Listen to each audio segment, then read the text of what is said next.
What's up, YouTube family? I am so happy to be able to join you guys for another one of our Wednesday chats. Before we get into today's topic, which is going to be around entrepreneurship versus employment, I want to talk about, as we always do on these, the previous video. So the last video was called 5 Things All Bad Relationships Have, Black Men versus Black Women. And what I like to do on this channel, I don't necessarily respond to the comments, but I always want to come back and shout all of you out that commented and point out very specific comments. So for all of you guys that commented on the last video, Amateur Decorating Like a Pro, thank you. Sheila Askew always leaves us great comments. Lawbug, Me Rich One. Sheila Grayman, it's ironic, in that video she commented about taking some time off or getting some time off from her wonderful employer. Again, today's video is going to be all about entrepreneurship versus employment. So Sheila, I'm so happy that you have a job that you like. I'm going to talk about that. Cheryl Taliaferro, Cynthia F always leaves us great comments. Cynthia also said, so I haven't come up with an idea of a name for this Wednesday segment. I need to call it something. Cynthia sent us some great suggestions. Guys, let me know what you think we should call this Wednesday series of videos where we talk about current events. I would love to hear your feedback and pick one. TT Party of 6, again, the last video was all about 5 things all bad relationships have. TT Party of 6 always leaves great comments. Go and check out her channel. But she talked about being submissive in her comment in a relationship. And it's funny, we did a video a while back about quote unquote being submissive and the role of men and women in relationships. And I've always said, submission is not necessarily something you should ask for. It's more like respect. Like as a man, I know my wife respects me. Not because I'm a man, but because I act like a man. I do things that a man should do in a relationship. So she is submissive to the point where she respects my role as a man. And sometimes, you know, I'm submissive to her, right? But I think men who demand submission, you know, or want submission, I shouldn't say demand, want submission, are you fulfilling all the duties that a man should? So I love what TT Party of 6 said about being quote unquote submissive. Shanita Richardson always leaves great comments. Sandra Brown, Jennifer Jones. Time, and that's their name. The comment was under the person named Time, T-I-M-E. They made a great point about having humor in relationships. Humor and not taking yourself too seriously should definitely be part of a relationship. I think having a sense of humor is so important. You got to be able to laugh through the good times and hard times. Harissa Jones, Tiffany Blue, Judy Snell, of course, Marsha Anderson, Extraordinary Trading, and Yanka Barnett. Now, there are 2 of you, I don't know, I'm gonna have to block you. No, I'm just joking, but I'm gonna have to put y'all in the penalty box because Tanya Stice had the nerve to come on this channel and say that Spelman was the #1 HBCU. You know, you guys know we've been talking about colleges. I'm gonna segue into that here in just a minute. Tanya, Spelman is great school. It's not messing with fam. Not the band, not the social life, not the campus, none of it. I'm gonna put Spelman in the top 10, I guess. But I don't know, Tanya. You can't come on here spouting about Spelman being #1. Now, this next person really tried it. Value with Valerie. You're gonna come on here talking about BCC is the #1 HBCU. I'm gonna let it slide this time. But you can't come on here talking about Bethune-Cookman is the #1 HBCU. I'm gonna let it slide. We're not gonna block y'all just yet, but we all know it's Florida A&M, all you Howard folks, all you Tennessee State, Tuskegee. We all know FAMU is top tier. But enough of that, let's get into today's topic. So today's topic is all about entrepreneurship versus employment. And as we go into today's topic, I wanna talk about 2 of the greatest leaders in the African-American community, Malcolm X and Martin Luther King. So Malcolm X, and you see, speaking of entrepreneurship, I'm rocking the Malcolm X Watercolors tee, which is for sale at the UNFRUMPYMOMMY store. We'll link that below. But Malcolm X and the Nation of Islam in general have preached in the 60s and have always preached about economic independence, right? Independence from this capitalist, you know, society that had oppressed black people for hundreds of years. So economic independence. MLK, and I actually used this quote when I talked about the college video. There's a great quote from MLK where he talks about doing the job well. And I actually read the quote again. If a man is called to be a street sweeper, he should sweep streets even as Michelangelo painted or Beethoven composed music or Shakespeare wrote poetry. He should sweep streets so well that all the hosts of heaven and earth will pause to say there lived a great street sweeper who did his job well.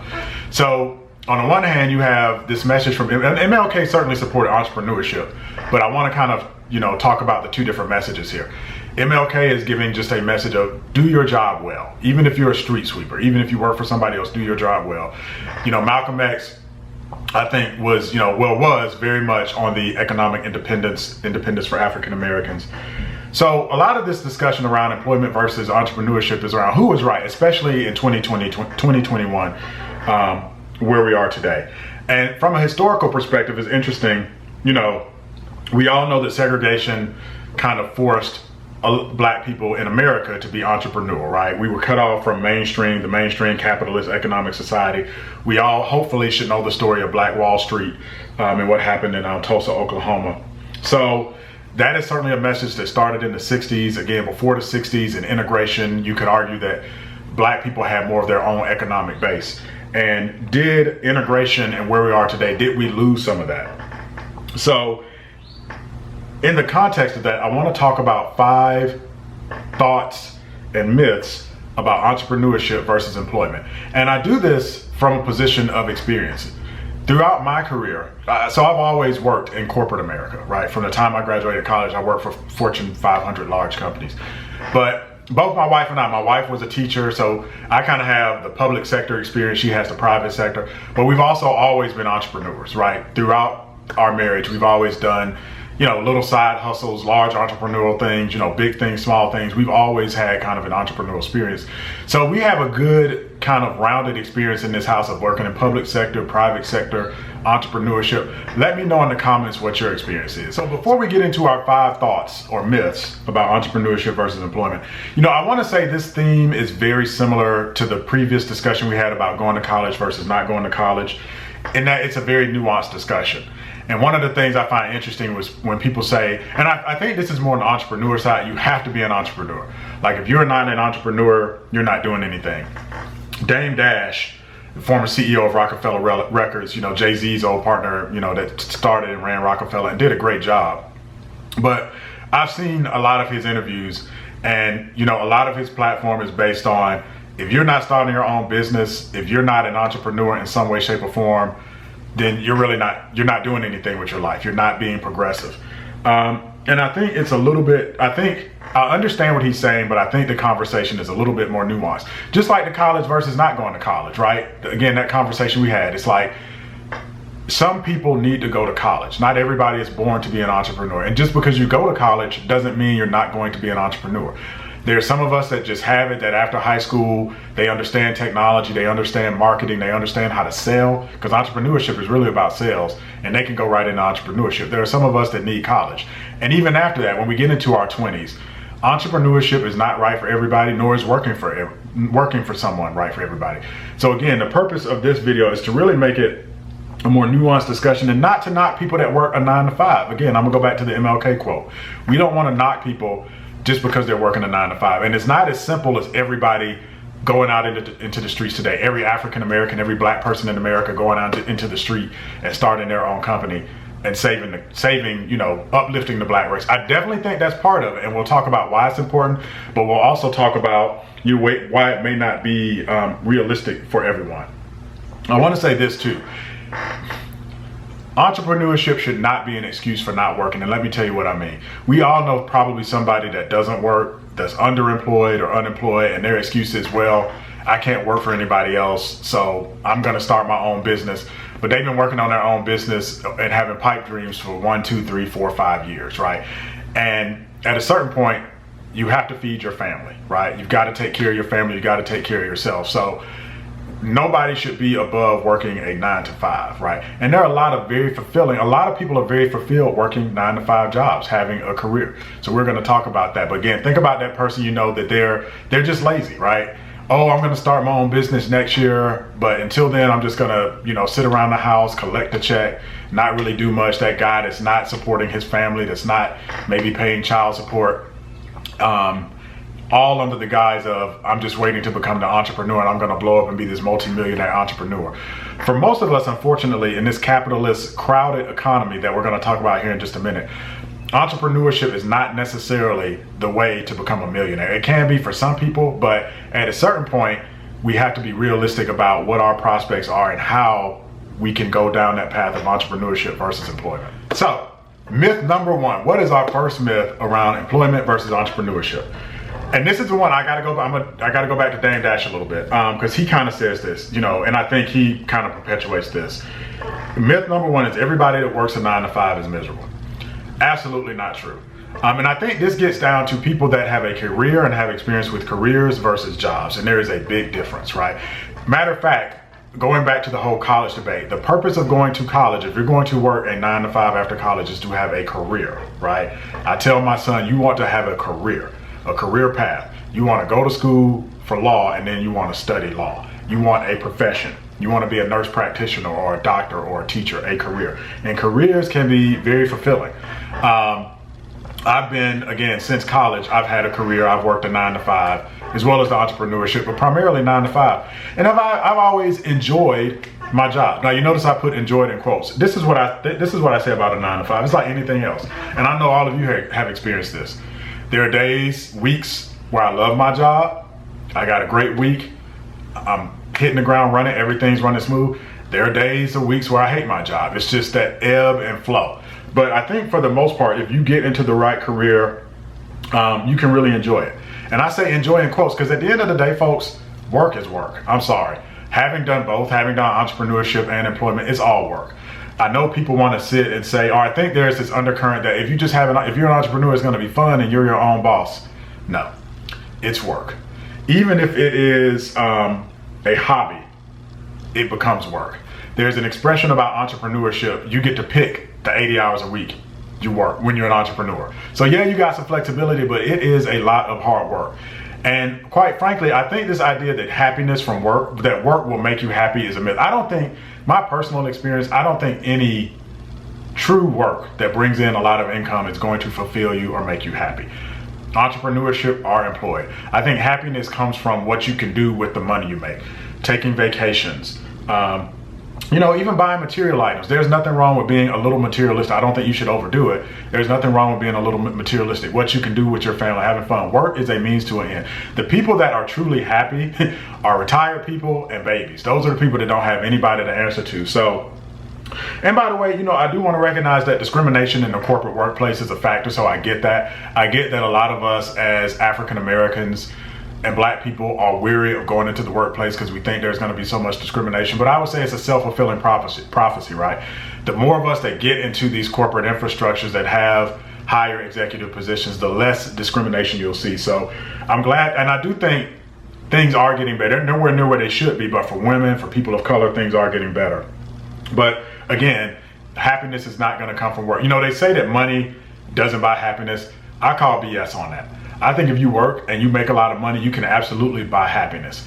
But again, we have to put happiness in quotes. The problems that a rich person has, all people have problems. Typically, unless we're talking health related, the problems a rich person has are very different from the problems a poor person has. There's a difference between wondering whether or not I can move out of my 4,000 square foot home and buy this 10,000 square foot home I want in this neighborhood full of mansions to wondering whether or not I can put food on the table, right? Those are both problems, but they're very different. So you work to make money, and you make money to buy happiness, to provide for your family, to have experiences, even to buy some material goods. Look, YouTube, let's keep it real, is somewhat of a materialistic space. You all tune in to the Unfrumpy Mommy and other channels to watch hauls and makeup videos on vacation. So that is why we work. So this idea that you're going to become an entrepreneur and be your own boss and just be super happy, doesn't work like that. And even a hobby, I hear this too. Well, if you do something you love, it's not work. No, not true. Here's why. Your core, let's say your hobby, let's say, and I'm gonna use this hamburger example, this hamburger restaurant example. Let's say you're a great cook. You love to cook for your family. You love to make hamburgers. You want to open a hamburger restaurant. Even though you love to cook and love to make hamburgers, when you start that business, the cooking part is going to be maybe 25% of your job, right? The rest of it is accounting, it's bookkeeping, it's hiring, it's paying taxes, it's getting permitted. The hobby part that you like is only going to be 25%. Matter of fact, and we'll talk about this in a little bit, one of my favorite shows to help kind of understand entrepreneurship is Restaurant Impossible, which is a show, I think it comes on HGTV or one of these home networks, where Robert Irvine is the main guy, and he goes and helps people make restaurants over. And it's always interesting for me to see him go into these failing restaurants, and these people were so passionate about cooking and they really wanted to cook and they were great home chefs, But when it's time for them to run a business, they're miserable because they don't get all of the accounting and paperwork and hiring and firing and customer service side of it. So even if it's a hobby and it becomes your job, it's not necessarily going to make you happy. So myth number one is work will make you happy. I'm going to be happy as an entrepreneur. I think there are levels. I think you can have some jobs where you're happier than others. You can have some jobs that make you truly miserable, but I don't think a job will ever truly fully sustain you as far as happiness. Myth number two, speaking of being happy, I think one of the reasons people think entrepreneurs are going to be happy is that this idea that entrepreneurs are their own boss. And I can certainly understand you can be unhappy if you have a boss that you hate, right? And that's not necessarily about becoming an entrepreneur. That's just about leaving your job. When I got my first job at 15 at McDonald's, hated my manager, hated him. I only stayed at McDonald's less than a year, ended up going to work for Chick-fil-A. Didn't like my boss. Was a total just jerk. So I think there's this idea that because entrepreneurs are their own boss, they're just happy. I got news for you. Again, only retired people and babies don't have bosses. Even if you're the CEO of your company, even if you run your own company, even CEOs have to answer to shareholders. You've got to answer to customers, your lenders. Even if you're an LLC, a limited liability company, or a sole proprietorship, you might be borrowing money from the bank. You've got to report your earnings to them. You've got customers. Customer service is huge. You've got a board of directors, people that invested in you. Everybody answers to somebody. You got to pay taxes. You've got to answer to the IRS. You've got to get local permits. Even in that hamburger example, I'm going to keep using, let's say you open your own hamburger restaurant, right? Customer service is going to be huge. Your customers become your boss. The local health inspector, right? All the local ordinances that you have to abide by, they become your boss. If you want a liquor license in your hamburger stand and you sell beer, right? So this idea that entrepreneurs don't answer to anybody and it's freedom, I would argue that because entrepreneurship is so sales focused, you have to be so customer service centric that you definitely have bosses and you definitely have people that you have to answer to. Myth number three, and this one is, I think, really interesting. Entrepreneurship is easy. And here's what I mean by this. I see a lot of this on Instagram. I see a lot of people selling services to become an entrepreneur, to start an online business, or to go into real estate, or to do drop shipping, or to start an Amazon business. And there's a lot of people you can pay to quote unquote teach you how to start a business. There is nothing wrong with that, but they make it as if you can just go through 1, 2, 3, 4, 5 steps and you have a business and entrepreneurship is easy. And let me kind of tell a story to illustrate why entrepreneurship is not easy. And I'm actually going to use a video that we filmed on this channel. So in 2019, for those of you that watch, I think it was 2019, the family and I spent 2 weeks in Europe. We spent 1 week in London, 1 week in Paris. As all of you probably do when you go to another country, when you go out of the country, you try to eat the authentic local cuisine, right? So when we were in London, my wife loves fish and chips and shepherd's pie. So she had, I think she did an Instagram story and everything about getting the authentic, Londoner food experience. She had some fish and chips and shepherd's pie. And then when we were in Paris, my son had to have like authentic French escargot. We did that. We found one of the top rated restaurants for doing that. And then where we stayed, there's literally a bakery on the bottom floor. My wife loves bread and cheese, so she went down every day and got like croissants, so much so that they got to know her in the little bakery. By the time we left, they knew her by name. They were greeting her every time we came in. So we went overseas to Europe, and we've gone other places, right? I'm sure you guys have too, and definitely had the authentic local cuisine experience. That being said, for those of you that have gone overseas, if you've ever gone overseas, you also know that after a while you start to miss the food you had at home. So I was shocked, right? We were looking for, we were tired of eating London and, English and French food. I was shocked, and this is 2019, we found a Shake Shack in London. Like, I expected to see like McDonald's and stuff like that. I didn't think Shake Shack hadn't even been in Atlanta for that long. And there was one in London. And what even shocked me more, in Paris, so the main Paris street is Champs-Élysées. And when I say main street, it's like analogous to like Peachtree Street here in Atlanta, or Broadway in New York, or the Sunset Strip in LA, or I think the Magnificent Mile, the Miracle Mile, Michigan Avenue in Chicago. It's that main strip. In Paris, it is Champs-Élysées.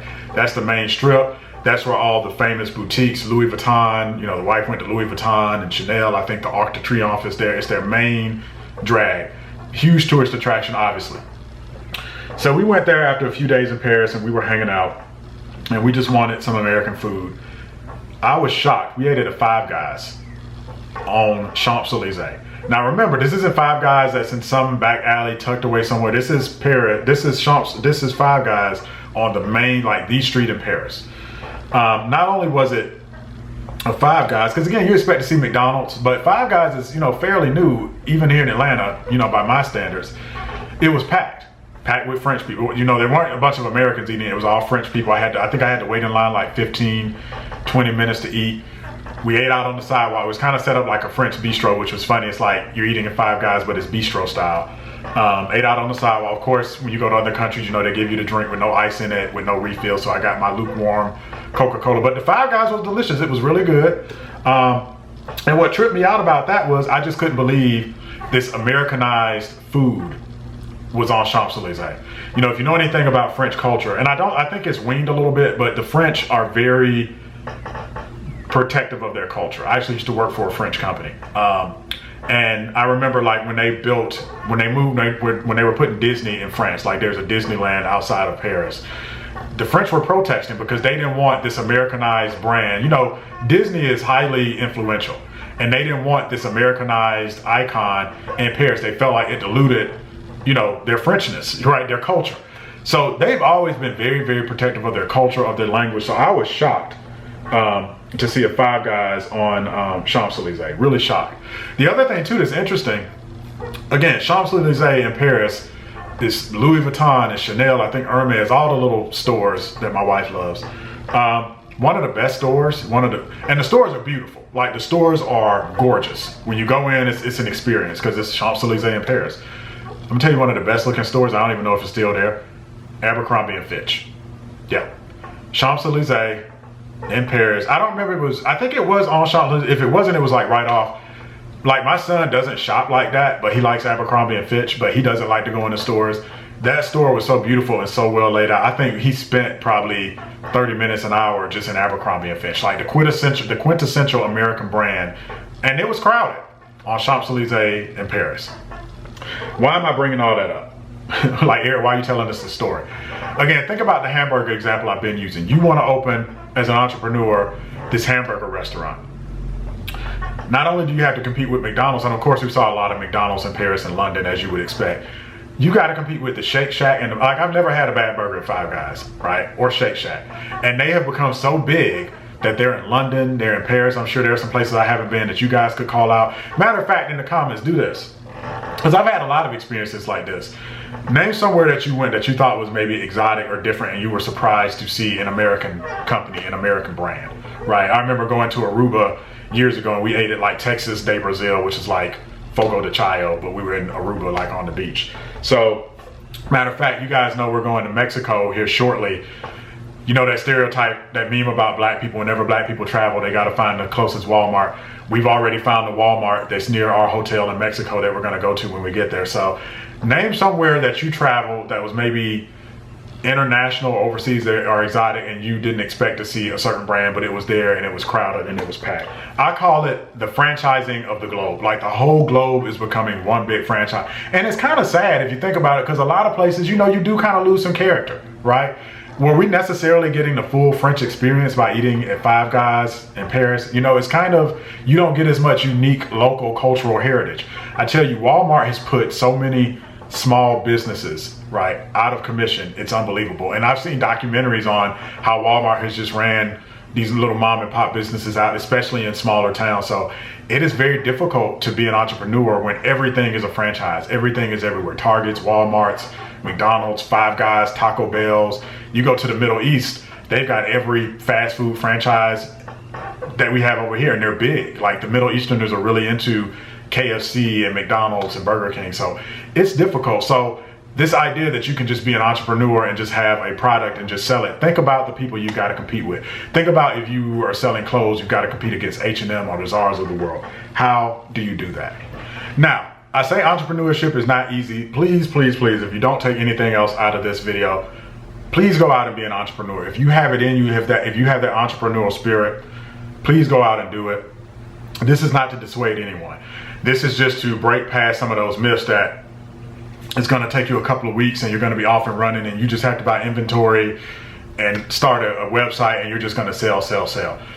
That's not the case, right? You really have to think about your market and having a differentiated product, which leads to my fourth kind of myth or thing you should be aware of when we talk about entrepreneurship versus employment. And again, I see a lot of this in social media. There's nothing, so, you know, we talked about college versus not college. The good thing about college is it does prepare you for a certain profession, right? You get trained. When you want to become an entrepreneur, a lot of times it's more self-education. And a lot of us are very good, and this tells you whether or not you can become an entrepreneur. If you're able to learn things on your own and are self-motivated and you don't necessarily have to take a formal class, entrepreneurship might be for you. Now, I will say this. I see this a lot in social media. Be careful spending thousands and thousands of dollars on informal education, on classes. All these seminars you have about flipping houses, for example, and we've all seen this. Hey, if you come to my seminar down at the Atlanta airport on Saturday, we're gonna have an all-day seminar on how you can become a millionaire and make $500,000 a month flipping houses. Just come take my 12-step program and we'll show you all how to flip houses. Nothing wrong with paying for classes. Nothing wrong with taking a few hours of class. Should it be thousands and thousands of dollars? No. And think about this too. I'm a house flipper. Let's say I'm a successful house flipper and I'm flipping house after house after house every month. I am busy running that company, right? If I'm flipping houses, I've got to constantly be working with my local government to get permits. I've got to be constantly talking to contractors. I got to constantly be buying supplies. I got to work with real estate agents. I've got to work with surveyors. I've got to constantly be visiting my properties, visiting my sites. If I'm a successful house flipper, I don't have time to develop a course, fly to all these airports and teach you how to do it if I'm successful. Now, I know you're gonna say, well, Eric, you know, you can hire people, maybe you got a good manager and your business runs by itself. That can be kind of true. You know, I don't think any true high functioning business runs on its own. And I would never just hand over my business to somebody else. You know, I talked about Restaurant Impossible as one of my favorite shows. There's another show, Hotel Impossible, that I love to watch, kind of in the same family. And they're great shows to learn about entrepreneurship. And one of the things that you always see in these shows, they always have problems finding good managers. It's hard to find somebody that's gonna run your business the way you would, right? If you're the owner, you're gonna have the passion, you're gonna count every penny. So even if you have great managers and great people that work with you, and you still need to be hands-on in that business from day to day. And that's the tricky part of entrepreneurship. It's hard to take vacations, it's hard to hire people, hire good people, it's hard to keep standards. So just be careful trusting someone that has time. If I'm a successful entrepreneur, I probably don't have time to fly across the country and teach classes on it. Unless maybe I've retired and this is like a form of charity for me and I'm really passionate about it. Again, there are no absolutes here, but just be wary of spending thousands and thousands of dollars. I think the best way to be in entrepreneurship is to just go out and do it and make mistakes. Read as much as possible, find free information on the internet. Certainly pay for classes that are legitimate, like go get your real estate license, go get your broker license, no problem with that. But just be wary of this person trying to sell you a course or a group of courses or sign you up for their program. All right, point number 5. So we're up to number 5, and this one is probably the trickiest one for me to kind of explain and go through. But I think it relates to everything I've just talked about. And this idea, so number 5 is this idea that entrepreneurship is going to save or uplift the African American community here in North America, the African American community. I think there's validity to that. I do think it's a nuanced discussion. And what I mean by that is when I hear that society, difficult problems in society don't have one solution. I often have conversations with my son because he's very passionate about social causes, about the homeless problem, right? And if you think about the homeless, we'll have these discussions about how do you fix the homeless problem. There is no one size fits all solution, right, to the homeless problem for an example. It's hard to find neighborhoods that'll house homeless people. You need mental health services. You need enforcement services. You've got to move them out of certain areas. There is no one-stop shop for fixing the homeless problem. Same thing with economics in the African American community. It's not as simple as saying we all need to go out and create Black Wall Street again and become entrepreneurs. And there's a few reasons for that. Again, historically, if you go back to the Black Wall Street example in Tulsa, and then you go back to the myth I just talked about where the whole world has become a franchise, it's very difficult to compete with the Walmarts and the Targets and the McDonald's and the Five Guys, right? Industry is just so much more saturated. The world has become a giant franchise. So the opportunity to start small and start a small mom and pop business and flourish are a lot less than they used to be. And in fact, I think that's what creates some income inequality here in America and in the United States in particular because of that. So it's very difficult. Are you going to go out and start a black Walmart, right? Are you going to compete against Walmart? Tricky to do that. You know, I do think there are solutions like franchising. I think franchising is a great way to kind of get your foot in the door and be under a corporate umbrella. It's funny, I talked about working at McDonald's and then I hated my manager and working for Chick-fil-A throughout high school. The Chick-fil-A I worked at, I think, was one of the first black-owned franchises in America, certainly in Atlanta, but it was a black-owned franchise. I grew up in a black community here in Atlanta, predominantly black, you know, South DeKalb area. So first black-owned Chick-fil-A, or one of them. So franchising is a great way to get into it. But I think the bigger discussion, and it's not necessarily about entrepreneurship versus employment. It's just about having money, having capital, right? Money can come from a 9-to-5. You can make 6 figures in a 9-to-5 easily. In the IT field, certainly the medical profession has those opportunities. If you get into education and get into the principal level, get your master's degree, get your PhD, you can make good money that's equal to that of an entrepreneur. Again, it's this idea of a career versus a job. There are definitely too many of us working jobs and not careers. So what we need as an African American culture is just more capital, whether that comes from entrepreneurship or working for somebody. It's just more buying power, right? And this ability to influence the financial markets, buying stocks, buying bonds. That's passive income, right? Becoming a shareholder in the company that you work for. That's a good way to maintain generational wealth. So, and again, I'm gonna go back to the example I talked about, I think in the beginning. Look, don't be a lazy person that's not working under the guise of, well, I'm gonna go out and start my own business, but until I do that, I'm not gonna do anything. Go out and do the work. Again, go back to that Martin Luther King quote about the street sweeper, right? It's about feeding your family and putting food on the table. And nobody should be ashamed to work an honest 9-to-5 days of work. You know, I think there are other things you can do, like investing in real estate. Again, stocks and bonds. I tell you, I give you another good example from kind of the entertainment world. I don't remember this was an interview or stand-up, but I was watching Chris Rock, and he talked about, he hit it big and bought a mansion. I think he lives in Alpine, New Jersey. I think Mary J. Blige lives out there too. Nice upscale area. So he bought this mansion. He was one of the few black people in the neighborhood. So he's like, you know, I'm Chris Rock and I'm this, you know, big A-list celebrity. My next door neighbor was a dentist. Like, I'm a celebrity, my next door neighbor is a dentist, right? So even though he's this multi-millionaire super celebrity, the guy next to him he's a dentist, went to college, went to dental school, probably studied under a dentist for a little while before they started their own practice. So you can go out and go to college as a start and get your start and have a good career like being a dentist or a nurse practitioner. I'm getting tongue-tied.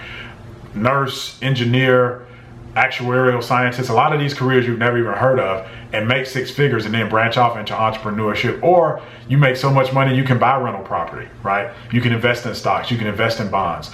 So if we all did that, if enough of us either had careers that were meaningful careers and bought stocks and bonds and invested, and then entrepreneurs, then yeah, we would have more economic parity and more political power. But it can't just be about, it's not as simple as go out and be an entrepreneur. And by the way, entrepreneurship, there's a very specific mindset. I think first of all, to be an entrepreneur, you have to be, you don't mind risk for obvious reasons, right? I've always liked working a 9-to-5. I like having a steady paycheck. I like having insurance, you know, through my company. I like all of those things. And I've always done entrepreneurship on the side. You have to have a high risk tolerance. And you also have to be able to sell. When you start your own business, the hardest part of it is sales and advertising. Again, go back to the hamburger example. You can have the greatest hamburger restaurant in the world, but how do you sell? How do you advertise? How do you compete? Every entrepreneur has to be a good salesperson or have a venue in which to sell. You have to be a great marketer. You have to know how to market your brand and sell. Making the hamburgers is the easy part. How do you sell? If you want to flip houses, how do you sell those houses? That's the hard part. I want to say this too. I'm speaking specifically when I talk about the difficulties of entrepreneurship of the North American market, right? Maybe the European and Asian market. I do think, because, you know, I'm talking about competing against the Walmarts and the Five Guys and the Targets of the world, these big multinational conglomerates. I do think there's a lot of opportunity in Africa, in Nigeria, in Kenya, South Africa. There's a lot of opportunity there because it's not as saturated. And I see a lot of people, and I know a lot of people who are over in Africa doing great things, doing big things. Shout out to all those folks, because I do think that is the place where as a people, as a culture, we can really start to build that entrepreneurial spirit. So maybe the solution is to move to Ghana, to move to Nigeria, to move to Liberia and start a business or a corporation, right? But just keep that in mind. You know, geography does matter. Where you're at does matter in terms of how and where you sell. So that's it, guys. Let me know what you think in the comments. What are your thoughts on entrepreneurship? Have you done it? Do you enjoy your 9 to 5? Do you have a career that's fulfilling and maybe you're good and I'm going to work until retirement? There's a Dr. Carol who is one of our greatest customers. She's ordered a bunch from the UNFRUMPYMOMMY and she talked about, and she sent us an email and she just talked about her experiences in the education profession. She taught in Connecticut for I think 20 plus years, I think maybe 30 years. And you could just tell in the email she sent, she loved her job. She loved being a teacher. So let us know in the comments, do you have a 9 to 5 or a career that you love, right? Or are you an entrepreneur and do you love being an entrepreneur, or do you do a little bit of both? Maybe you have a side hustle. I think that's the new way the economy is going also. Unfortunately, I think you have the traditional 9 to 5, but I think a lot of people are doing the side hustle thing. So let me know your thoughts on that. But here are the 5 things just to kind of review with everyone, kind of the myths and things to think about. Entrepreneurship versus employment. Number 1, everybody that works a 9 to 5 is miserable. Not true. Number 2, entrepreneurs are their own boss and they're just free. Not true. Number 3, entrepreneurship is easy. Not true. Number 4, I have to take a class and spend thousands and thousands of dollars to learn to be an entrepreneur. Definitely not true. Don't get conned. And number 5, entrepreneurship is the answer to all the ails the African American community here in North America. I think we do need more entrepreneurs, but we need more people just working in careers and jobs in general that are passionate about that. And I do think there are opportunities in Africa, in the motherland, to do that as well, that are probably greater than what we have here. But let me know what you guys think in the comments. You're gonna get a little bit more of me next. I'm gonna do the pink packet shout outs. So I will see you in the pink packet shout outs that's coming up next. Thanks, guys.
What's up, YouTube family? Hopefully you're feeling blessed and not stressed. I feel so blessed that you guys continue to support the Unfrumpy Mommy channel, the Unfrumpy Mommy store. You support me on the channel as well, even though it's my wife's channel. You guys support me when I pop in. So thank you so much, guys, for your support. Speaking of support, our first shout out, Kimberly C out of Locust Grove, Georgia. So home team, welcome, Kimberly C. This is your first order. 1 Lux shirt, a God Says, a Faith Script, and a Blessed and Thankful. Thank you so much, Kimberly C. out of Locust Grove. There was a reality show, it was about a PTA, a group of women in a PTA that was shot in Locust Grove, Georgia. I can't remember the name of it. If you remember the name of it, put it in the comments below. I think it was on Bravo and like part of the Housewives, like a spinoff of the Housewives. But they were in Locust Grove.